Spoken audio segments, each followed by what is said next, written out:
I'm Julie Rose, and this is Top of Mind.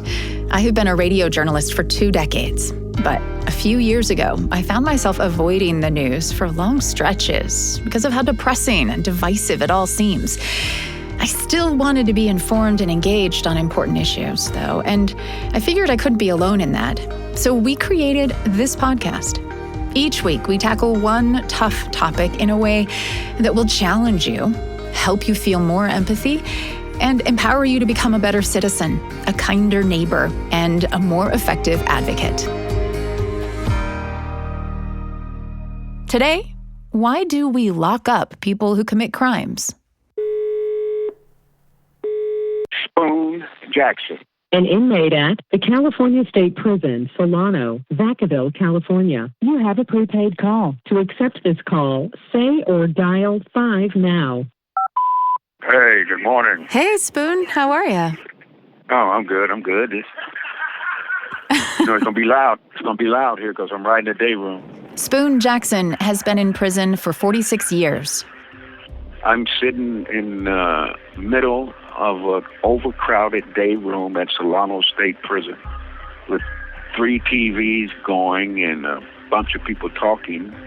And then they got others watching a movie in Spanish. And they got guys working out all around. Then they got 6 wall phones. And so you're sitting next to the wall. Yeah, in between the 2 bathrooms they got. They got 2 bathrooms with a total of about, 10 toilets for close to 200 people. Wow. So there's like 200 guys in there right now with you in that room. It's probably 180 something. It's like a warehouse.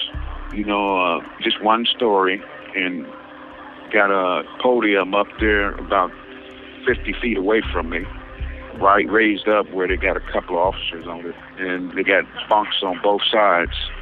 Actually, I sleep right next to the doors over there in the corner over there where it's got an exit, and I get to look out the doors and look at nature a little bit. That's one of the cool things about it. Because this is an unnatural environment, and it causes unnatural psychological and, adjustment problems from being in prison so long. For even a day, it could cause trauma. When somebody commits a crime in this country, we lock them up. And we do it a lot. More than nearly any other country, in fact. Consider this. Americans account for just 4% of all the people who live on this planet. It's a pretty small percentage. But if you look at just the people behind bars around the world, 20% of them are here in American prisons. It's way out of proportion and not cheap. It costs tens of billions of dollars every year to keep so many people behind bars.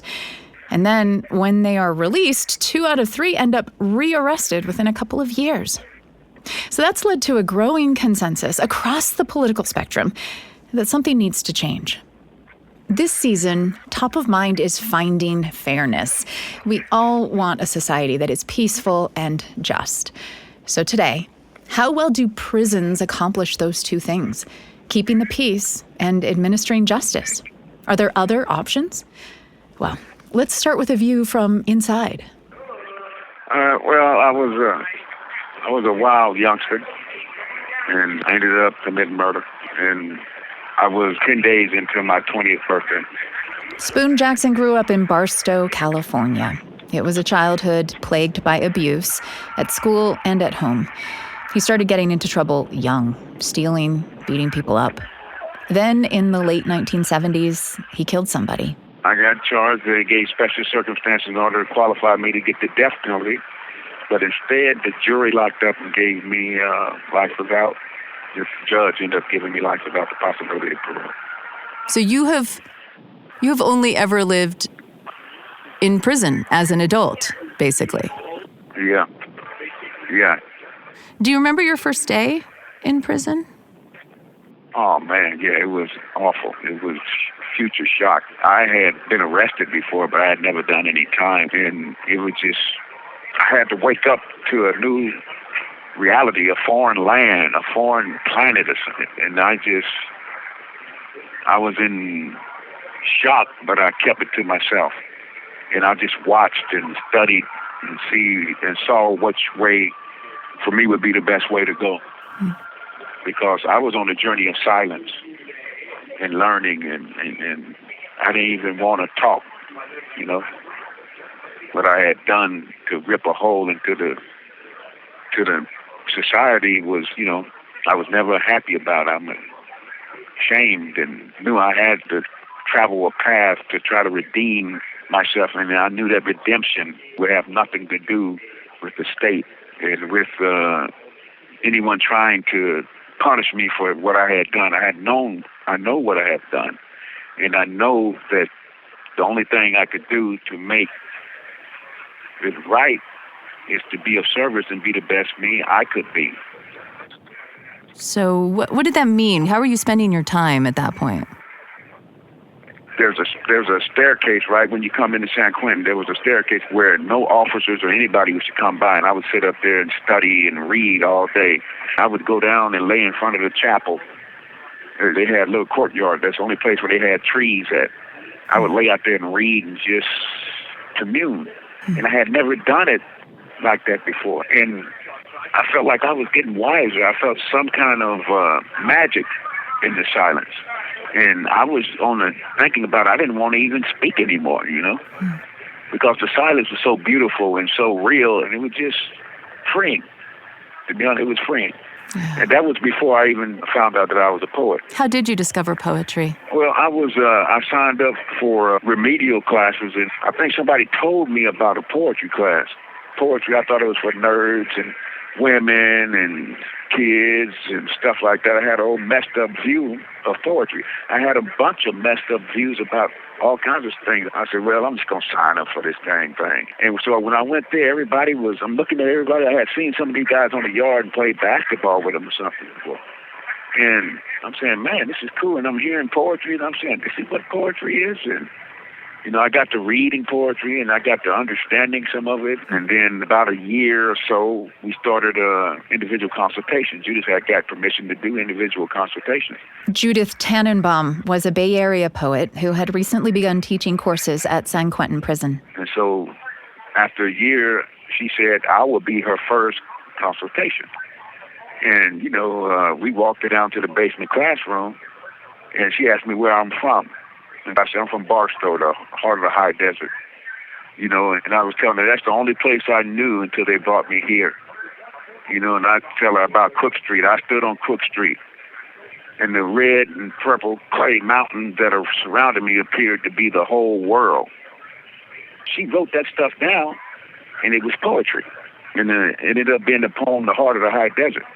It was all my word, but she structured it in a poetic form, and I thought that was cool, but I still didn't think of myself as a poet. When did you start to think of yourself as a poet? What was that moment? It was about a couple of months later. It was Christmas time coming around. I'm sitting there in the cell looking out. I was on the bay side where you got a little water. You could see where the ferries would go by. And I said, I'm going to write me a Christmas poem. That'll be my first poem. And I put the pen on paper, and No Beauty in Cell Bars came out just like it was. And I told myself, where in the hell did this come from? But at the same time, I knew it was something real. I knew it was real.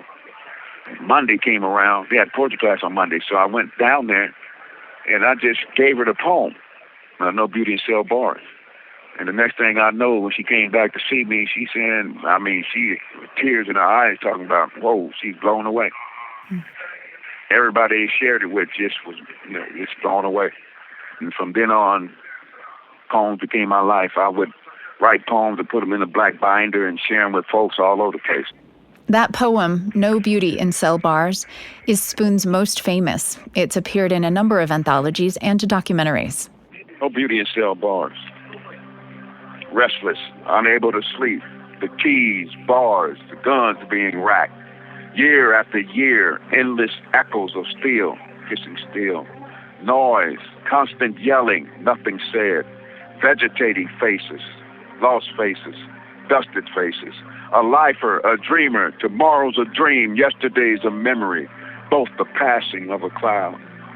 How I long for the silence of a raindrop falling gently to earth, the magnificence of a rose blooming into its many hues of color, the brilliance of a rainbow when it sweetly lights up the sky after pounding rainfall, picnics in the rich green meadow, We saw the beauty in butterflies. We made them our symbol. Tiny grains of sand, one hourglass, a tear that may engender a waterfall. The memories, the dreams are now. Love is now. There's no beauty in cell bars. Thank you, Spoon. What impact has that poem had? It's been all over the place. It's still traveling. And prisons, they make you worse a lot of times, and they don't really, walls don't heal. Walls coming down heal you, not going up. This call and your telephone number will be monitored and recorded. That automated voice is constantly interrupting our conversation, reminding us we're being recorded every couple of minutes and cutting the call off completely after 15 minutes. I keep losing my train of thought, but Spoon is so used to this that he just picks right back up where he left off. It got to be restorative justice. So if the goal to restore your sisters and brothers to your community, that's the way to go. I don't know who want to be defined by one action the rest of their life, even if it's a horrible action. And there's all kinds of other sides, other aspects of individual that, Yeah. If they'd put me to death, I would have never found out I was a poet, I guess. Do you feel like life without the possibility of parole was a fair sentence for you? No, but, I'm not a victim. But, no, I was under 21. And science have shown that until the age of 25, you're not mature enough to understand your consequences of your actions. You're not aware. You're walking in ignorance and darkness that you don't understand, and you just, for me, I was just dumb and stupid and had no awareness. Do you think any crime deserves imprisonment? Is there anyone who should be in? You have 60 seconds remaining. Dang, that's fast, 60 seconds. I don't know about in prison. They deserve to be a way where they could reevaluate and reconstruct their lives or something. Being in a place defined by violence, fear, and isolation does not tend to foster positive growth in a person, says Spoon. Another of his poems probes further the nature of punishment and redemption. It's called Fellowship. He wrote it for a fellow inmate named Sonny, who is also serving life without parole, or LWOP. Fellowship. My friend and fellow LWOP, Sonny, is dying of cancer. Bedridden, remorseful and sad, holding on to a string of hope, a string of light, a string of mercy. I thought mercy was to be given to those who show promise, change, and direction, and not meted out on some esoteric agenda. How can the powers be not merciful after 20, 30, or 40 years?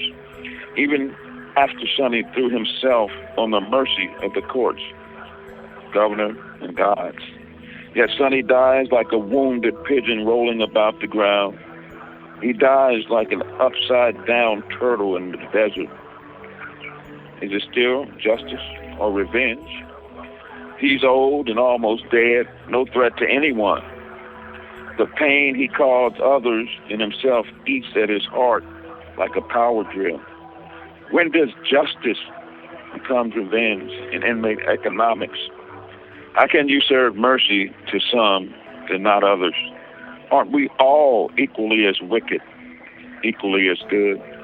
Mercy must be based on each individual.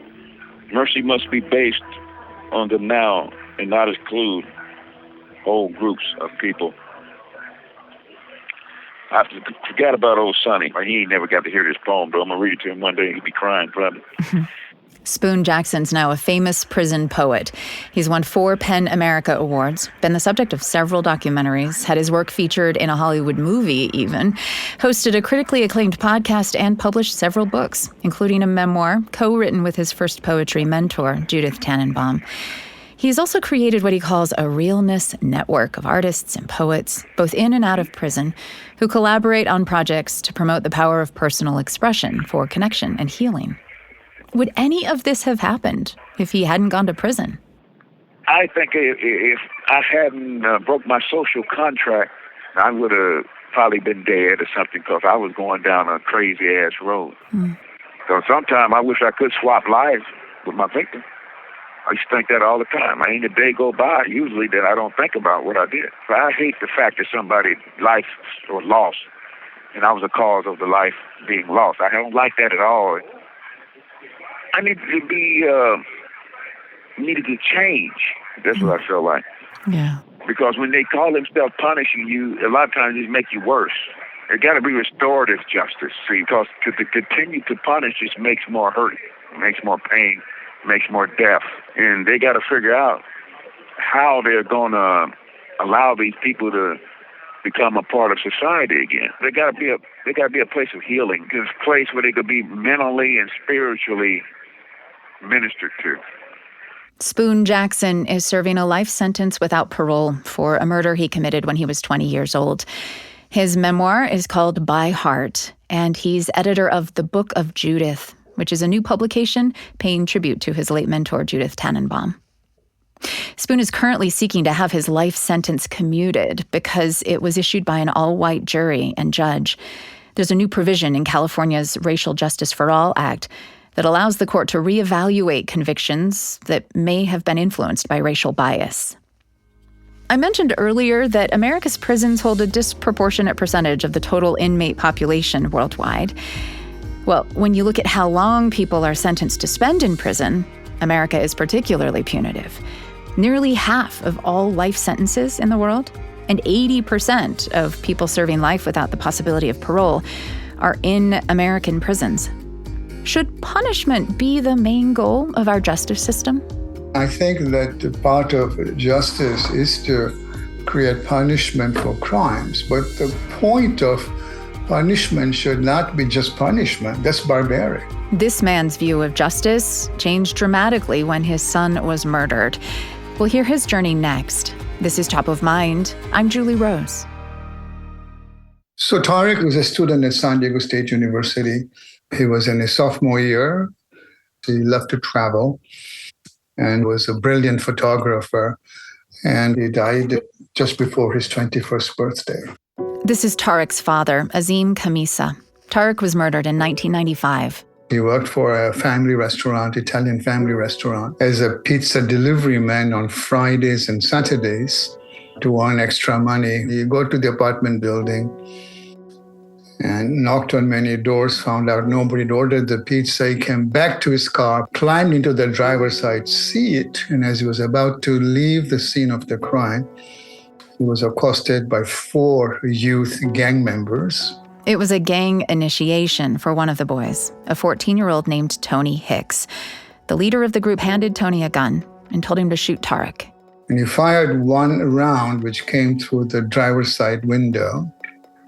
He slumped in his car, and a couple of minutes later, drowned in his own blood and died at the young age of 20. When I heard the news, I remember I was in my kitchen, and that's when it hit. I lost strength in both of my legs as I collapsed to the floor, hit my head against the refrigerator, and curled up into a ball. And I don't have the words to tell you how excruciatingly painful that experience was for me. It was literally like a nuclear bomb that had gone off in my heart. And the pain was so unbearable that I left my body.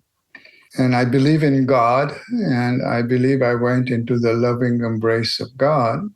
I don't remember how long I was gone for, but when the explosion subsided, God sent me back into my body with the wisdom that there are victims at both ends of the gun. Sometimes in deep trauma, there is a spark of clarity. I practice as a Sufi Muslim, and I believe that's what saved me, because I don't think us mortals are capable of that kind of a wisdom. Now, I didn't realize the significance till I called my best friend, and he said to me, whoever these kids are that killed Tariq, I hope they fry in hell. And I said, I don't feel that way.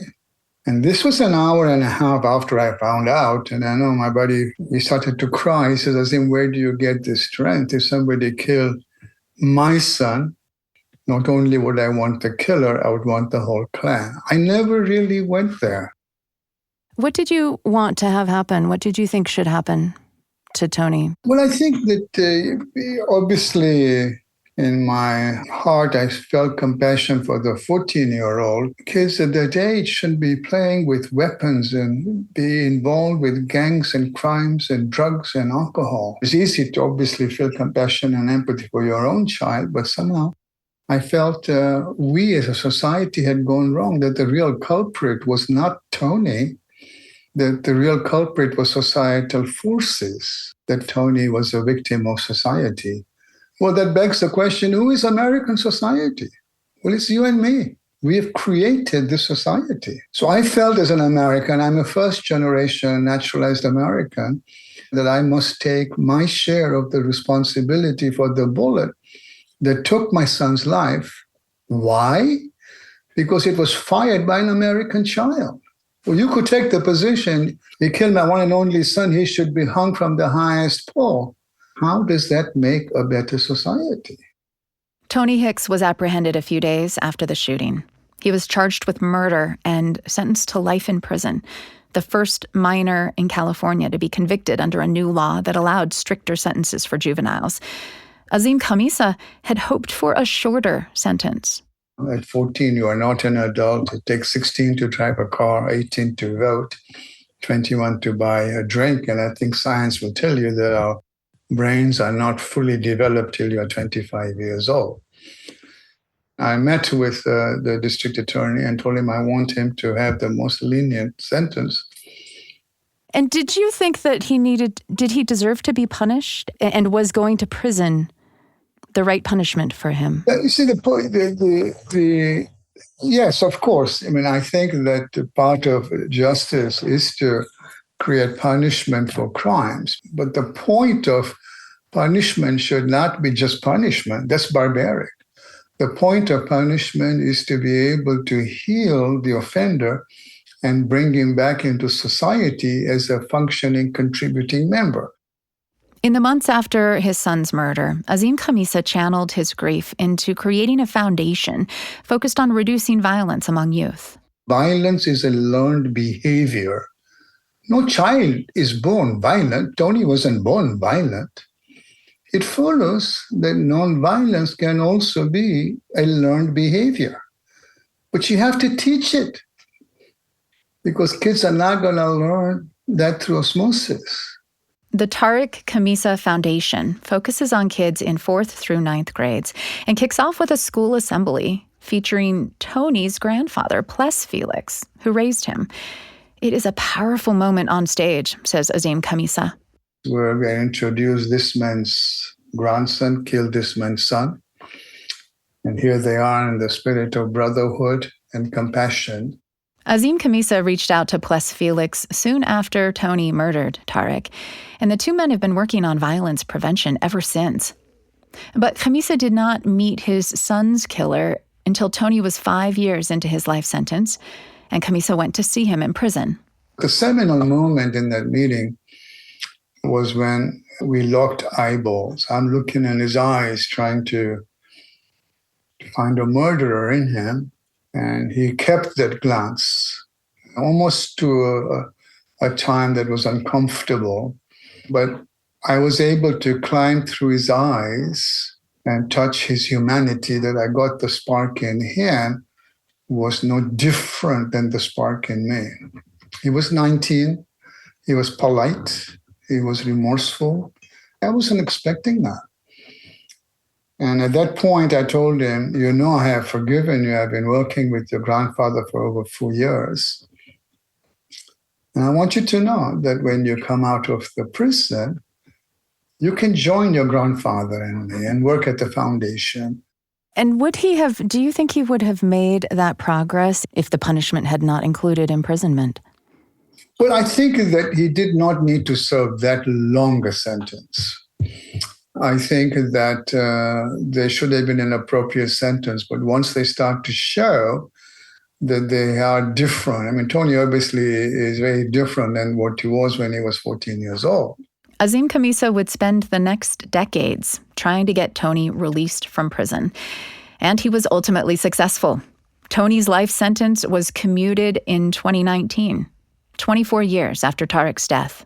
I advocated for his parole, but even the commissioner was in tears. He says, and I've been doing this work, Mr. Khamisa, for the last 25 years. I've never had a victim's father advocate for the perpetrator's parole. I said, no, he has a lot of work to do. He's different as a result of my forgiveness, and he will work with us, and he will save many kids. He's now 42 years old, and he's volunteering for the foundation as I have and his grandfather has. What role does prison have, if any, then in that system? I think the prison needs to be a healing oasis. A healing oasis, you just said? A healing oasis. Oh. And you see examples of this in Germany and some of the European countries, where they deal with offenders in a way that promotes self-forgiveness, that promotes accountability, that promotes a shift in their behavior. Not easy to do, even for you and me, but it is doable. Azim Khamisa is an author, activist, and speaker. He's founder of the Tariq Khamisa Foundation and author of the book From Murder to Forgiveness, A Father's Journey. Could a prison really ever be a healing oasis? Or even just focused more on rehabilitation than on punishment? It is hard to imagine in America, but Norway's prisons have been like that for decades. The only punishing element in the Norwegian laws is the loss of freedom. That's the punishment, and it stops there. This is Top of Mind. I'm Julie Rose. Would you take us on a tour, a mental tour, of a high-security prison in Norway, where people are held who have committed the most serious crimes, like murder, for example? It's Oslo prison. It's a high-security prison in the downtown Oslo, actually, which was built in 1862. So it's actually also our oldest prison. This is Tom Eberhardt. He worked for 26 years as a guard or a warden in prisons all across Norway, and he's a senior advisor on corrections for the Norwegian government. Now, from the outside, a high-security prison like Oslo looks just like an American might expect. So you'll see the big concrete wall going up the road, and you will see some cameras on different places on that wall. And on top of that wall, you will see also barbed wire. But once you pass the gates and guards, you'll start to notice differences. You won't see any staff with guns, because all the guards in the Norwegian prison system, we don't have weapons at all. Firearms, that is. Nobody has guns. None of the guards have guns. No, they don't. Not in high security nor low security. We have batons, but they are locked up, the sergeant's office, and only used in very, very serious cases. And I think in all our prisons, they are not even used every year. What do the cells look like? I think the average size of a prison cell in Norway is about 8 square meters. In the same cell in an American prison, you will have several more residents confined to that cell. In Norway, the main rule is that one man, one cell. We respect the residents' need for privacy. Typically, in our newer prison, you will have an ensuite bathroom connected to the cell. You will have a bed, a small desk, where there probably will be a television set and a bookshelf as well. That's more or less it. We don't have prison uniforms. They are allowed to wear their civilian clothing. However, if they work in workshops, we can supply them with working clothes so that they don't have to use their own clothes working for the prison. So when you were a prison officer, what we would call a guard in the Oslo prison, Mr. Eberhardt, what was the nature of your interaction with those who are being held there, these incarcerated individuals? As a prison guard, our probably main focus is on the release of the residents. It was quite what I would call normal. We would sit down doing activities with the residents, playing chess, game, or maybe just have a normal conversation about things they were interested in. For instance, a lot of these residents coming in are having kids. I have kids myself, and whatever they had issues with their kids, problems in school, the wife back home had some troubles in the upbringing, they can approach me and we can, sit down and have a conversation about upbringing, for instance, and I can, share my advice. You're like a social worker or a counselor, rather than like a police officer. Yes, absolutely. I think the typical Norwegian correctional officer role is like a hybrid between being the police officer and a social worker. I think that's fair to say. So it's very different training than American prison guards might receive, I would imagine. Yes. Actually, in Norway, it takes you 2 years of education to become a prison officer. And also you are able to take a bachelor's degree in corrections. And all of this is just to emphasize the importance, as we see it, for good rehabilitation work. The most important person on the staff side in that work is the prison officer. Norway's prisons used to be very different, a lot more like American prisons, actually. We used to be very punitive going back to the 80s.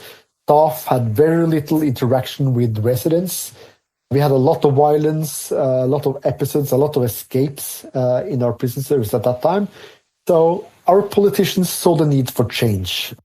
In the 1990s, the Norwegian government did away with life sentences and overhauled prisons to focus on helping inmates rehabilitate and prepare to re-enter society. At the time, 70% of people released from prisons in Norway reoffended within 2 or 3 years. That's roughly the same rate of reoffense America still has today. Meanwhile, Norway's recidivism rate has dropped to around 25%, one of the lowest in the world. As we say in our system, they go to court to be punished. That's where they get the punishment. The prison service should carry out their sentences, but more important, it is to prepare the resident for the day he or she is released from prison.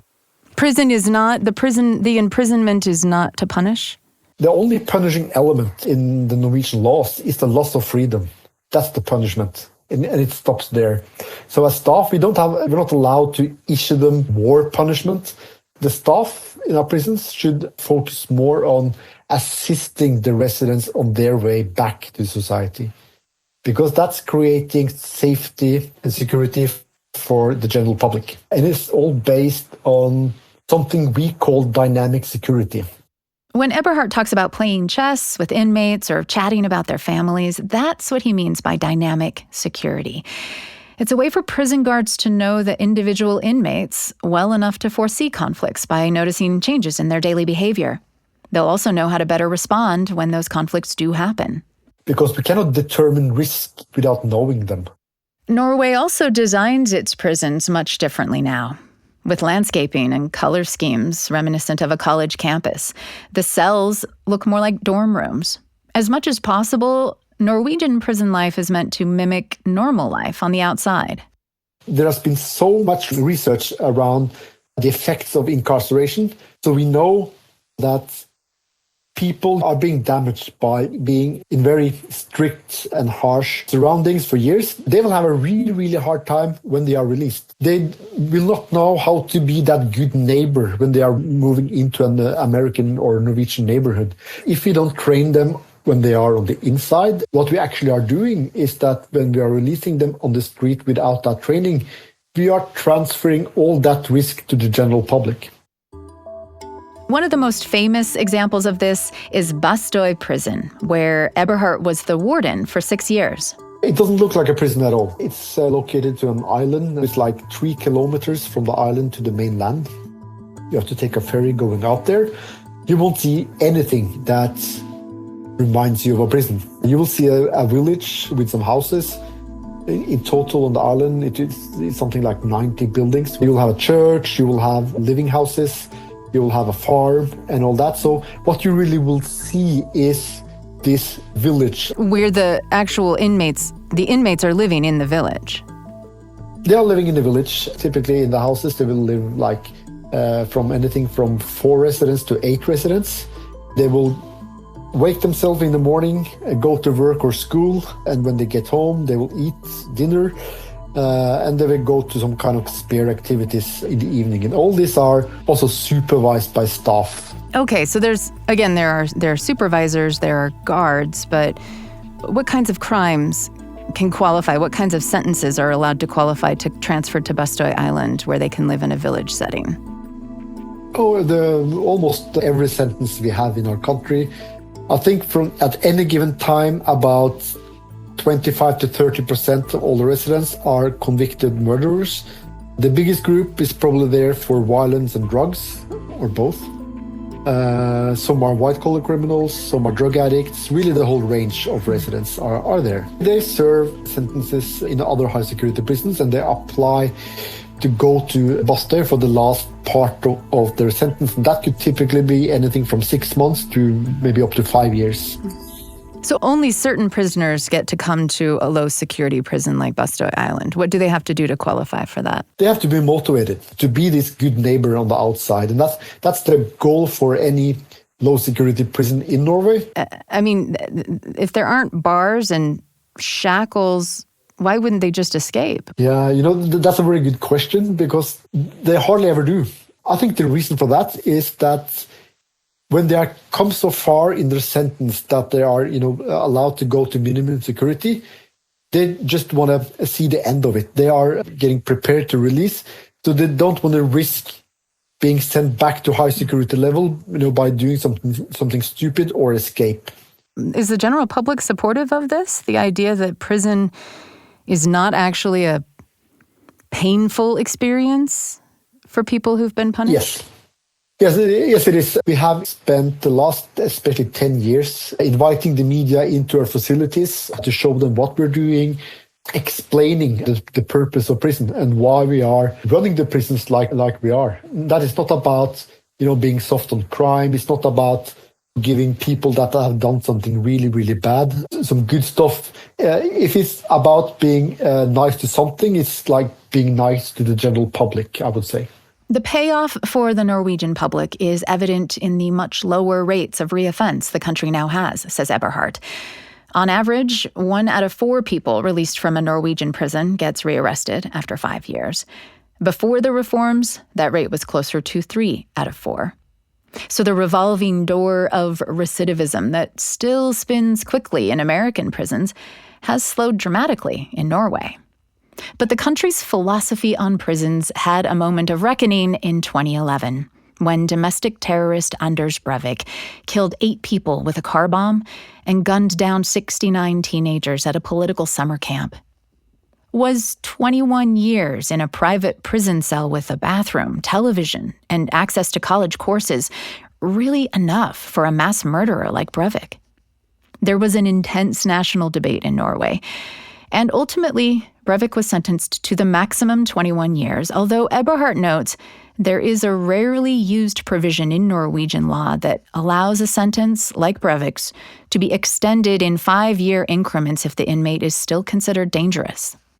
But yet again, he also had the same rights as all the rest of the Norwegian residents. I think in theory, he would be in prison for the rest of his life. And he is in a supermax unit and is really isolated from all other residents. So I think describing those kind of surroundings to the Norwegian general public, they feel safe from people like him. They see that we have a system that are punitive enough for people that have done really, really awful, terrible crimes that he did.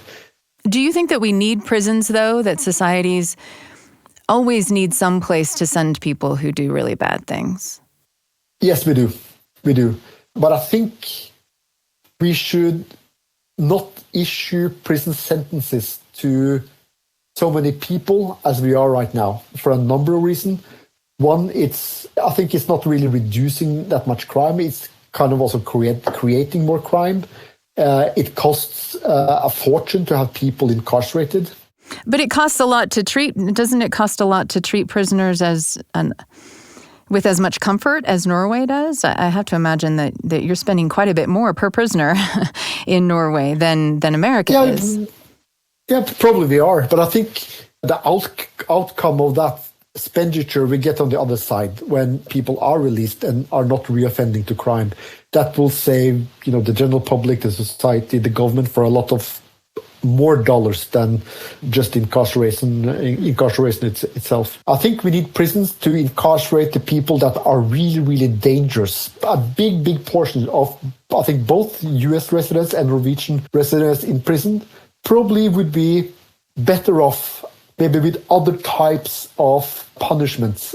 Since 2020, Tom Eberhardt has been working with a nonprofit called Amend, which is based at UC San Francisco and organizes trips for U.S. prison officials to visit Norway and also coaches them on implementing the Norwegian approach.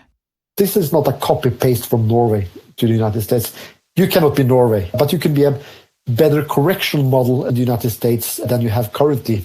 And I think that the United States, that officials, politicians see the need for change because the prisons in the US are very violent. They are huge barriers between staff and the incarcerated population.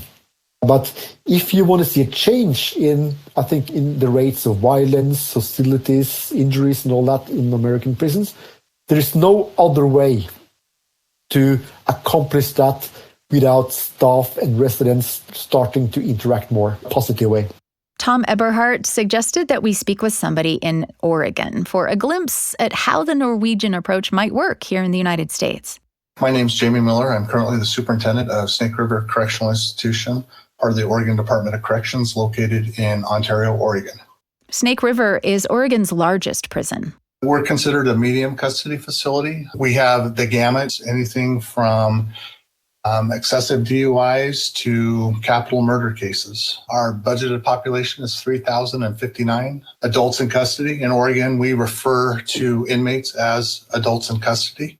Calling inmates adults in custody, or AICs, is probably one of the most visible changes in Oregon since state corrections officials began visiting Norway's prisons. Their first trip was in 2017. When they came back and they presented some of the concepts that they had learned over there, I'll be frank with you, a lot of it I was like, you got to be kidding me. It was like Norway. We're never going to be Norway. That's a socialist country. Their staffing ratios are off the chart compared to us. They have a lot of psychologists and a lot of the mental health professionals, way more than we do. And that's very expensive. But on the other hand, they incarcerate a lot less than we do too. So we changed it. We started calling it the Oregon Way. And basically what the Oregon Way is, it's about prioritizing employee health and well-being by normalizing the correctional environment and in turn improving the outcomes for incarcerated people. So initially we spent a lot of time revamping and doing things around staff wellness. That framing around staff wellness was really important to win over prison employees who were soon going to be asked to start treating incarcerated individuals very differently than they were used to. And the initial changes were cosmetic, painting walls, adding artwork, planting trees. The more you make it a normal environment instead of that hardcore environment, the less stress is on your person. The statistics or the data suggests when a correctional officer dons their uniform at home, they start getting ready for work, their blood pressure elevates a few points. They get into the car, start it up, and start down the driveway, their blood pressure comes up a little bit more. As they pull into the parking lot, their blood pressure comes up a little bit, even more than that. They walk across the parking lot, go to enter the facility entrance at master control, the 2 slider doors shut, and your blood pressure's up even more. They can get themselves into a state of hypervigilance, and it's ultimately not healthy. I mean, the life expectancy, I believe, of a correctional officer in the United States is typically between 58 and 59 years old. And the Norwegian correctional system is one of the top systems in the world. They have really low recidivism rates. The staff are happy, they're healthy, and they have normal range life expectancies like folks do that don't work in a stressful environment. But bringing down the stress level in a prison takes more than paint and plants.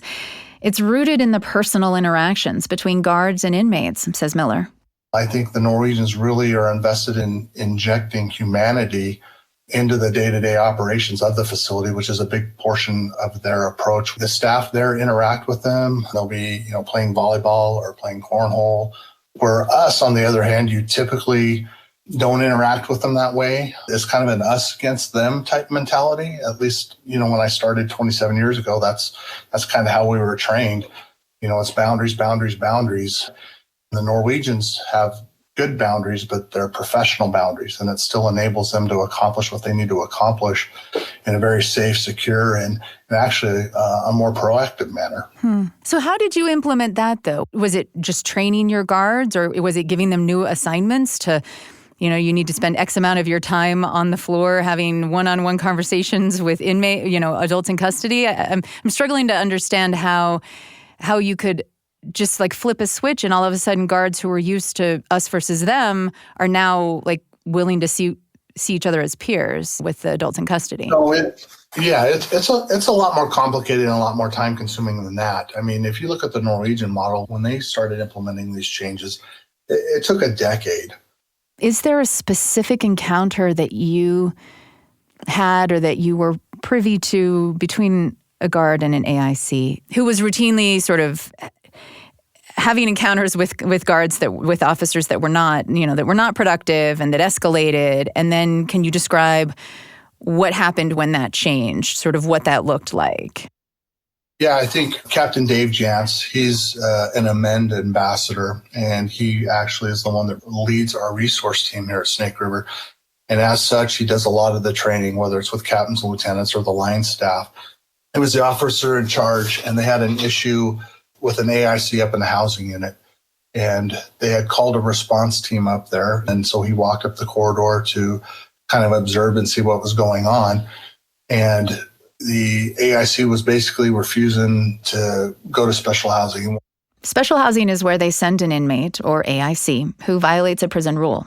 They are typically single-celled. It kind of removes them and isolates them from the general population. Okay, so this individual, this AIC, had committed an offense, and the team went down to remove him to special housing. And that's the moment where something different takes place. What would typically have taken place in that moment prior to the Oregon Way?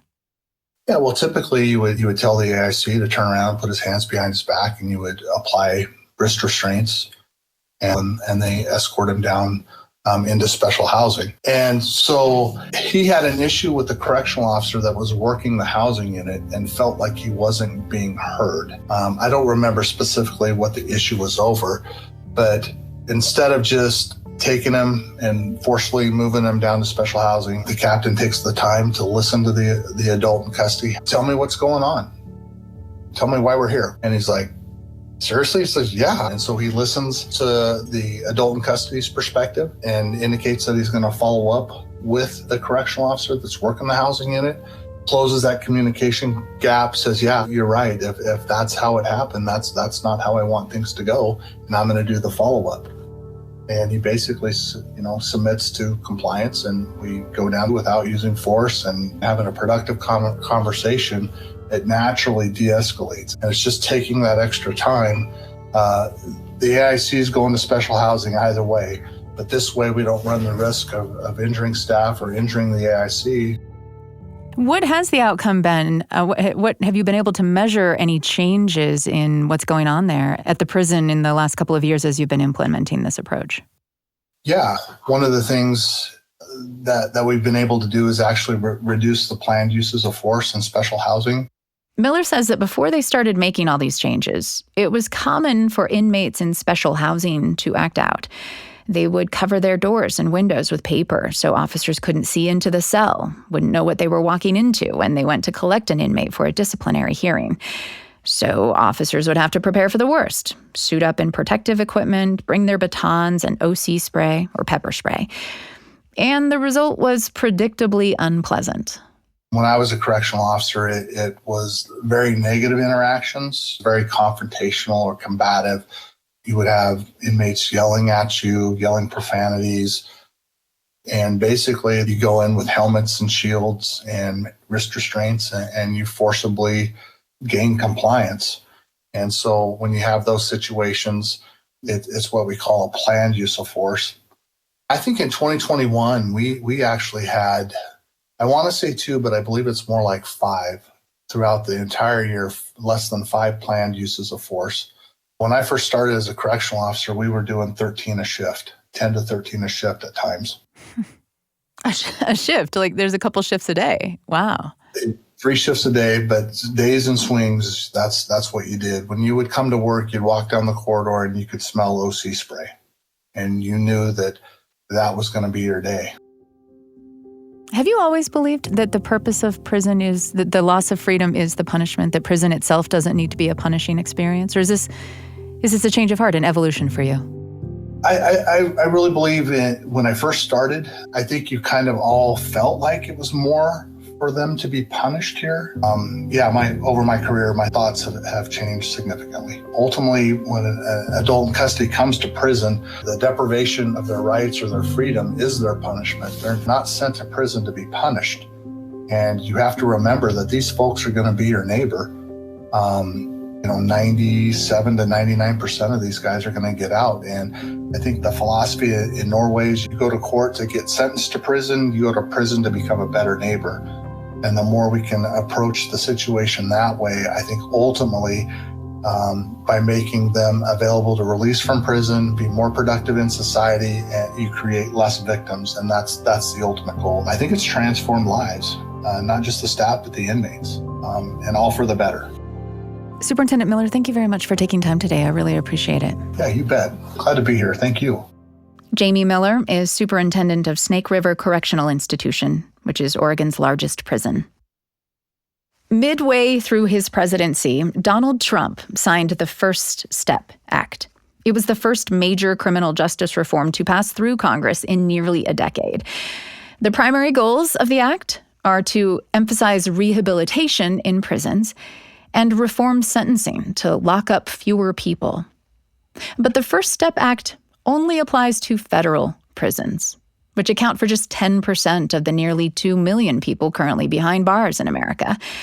State prisons hold the majority of incarcerated individuals in this country, and every single state sets its own policies around sentencing and the purpose of prison. It's a complex patchwork. But that also means our voices matter a lot at the local level with our elected legislators and sheriffs and prosecutors. So, what role do you want punishment and incarceration to play in your community's quest for peace and justice? Top of Mind is a BYU radio podcast. Today's episode was produced by James Hoops and Madeline McKenzie, with help from me and Sam Payne. Our sound designers are Brandon Lewis, Christian Makatel, and Mitchell Towsley. I'm Julie Rose. We'll talk soon.